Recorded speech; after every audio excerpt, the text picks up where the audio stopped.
너도 하늘말 날이야.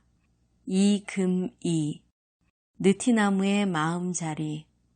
내가 그 느티나무를 처음 보았을 때는 여름이었다. 느티나무는 지푸른 잎과 그늘로 자신의 젊음을 자랑하고 있었다. 넘쳐나는 젊음을 주체하지 못하겠다는 듯 진초록으로 빛나는 무성한 잎을 보며 초록빛이 눈부신 줄 처음 알았다. 곧이어 가을이 왔고 느티나무는 축제를 벌이느라 등을 내건 것처럼 환했다. 일생을 정신없이 바쁘게 살다 인생의 황혼기에 들어서니가 한 번쯤 자신만을 위해 벌인 축제 같았다. 겨울에 다시 만난 느티나무는 그제야 자신의 나이를 알려주었다. 그는 500년의 세월을 살아내느라 허리엔 구멍이 나고 지탱할 힘조차 없어 밧줄로 가지를 걸어맨 초라한 늙은이였다. 나는 그가 겨울을 견뎌내지 못할 줄 알았다. 여지껏 그럭저럭 지나왔지만 더 이상은 찬바람을, 눈보라를, 살을 내는 추위를 견디지 못할 거라고 생각했다. 하지만 봄이 되자 마른 삭정이 같던 가지에 움이 트기 시작했다. 나무를 감싼 연두빛 안개는 소년의 수줍은 미소 같았다. 그 뒤로 나는 해마다 설레임으로 봄의 느티나무를 보았고 싱그러움으로 여름의 느티나무를 만났다.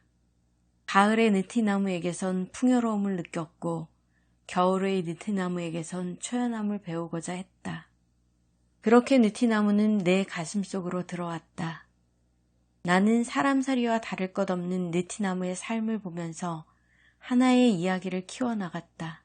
내 안에서 느티나무가 점점 깊이 뿌리를 내리는 동안 살면서 보고 듣고 겪고 만나고 헤어진 사람들이 숨결을 얻어 제 목소리를 내기 시작했다.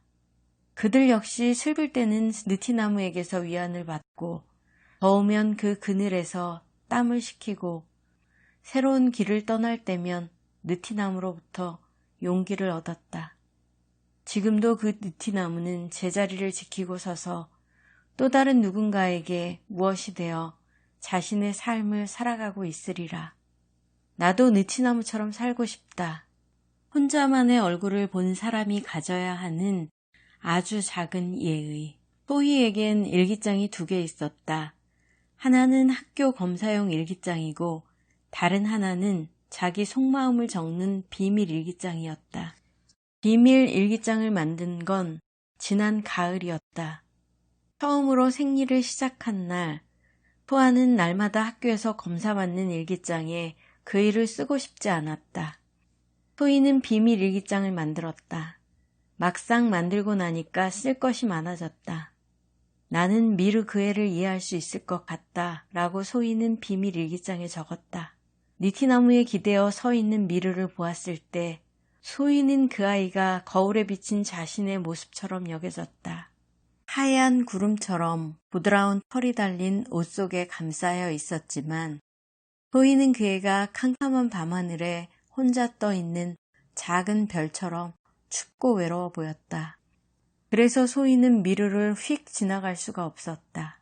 하지만 그 애는 소희와 눈이 마주치는 순간 혼자만의 표정을 싹 지워버렸다. 그러곤 그 위에 가면을 써버렸다. 소희는 미르의 가면을 자신의 검사용 일기장 같은 것이라고 생각했다. 자신이 비밀 일기장을 아무한테도 보여주고 싶지 않은 것처럼 그 아이도 남한테 혼자만의 얼굴을 보여주고 싶지 않을 것이라고 이해했다. 전학 온 지 1달이 넘은 요즘도 그 아이는 가면을 쓰고 학교에 다닌다. 패션 디자이너가 꿈이라는 아이답게 멋진 차림새의 미르와 친구가 되고 싶어하고 관심을 보이는 아이들은 많지만 그 아이는 아무하고도 어울리려 하지 않는 것 같다.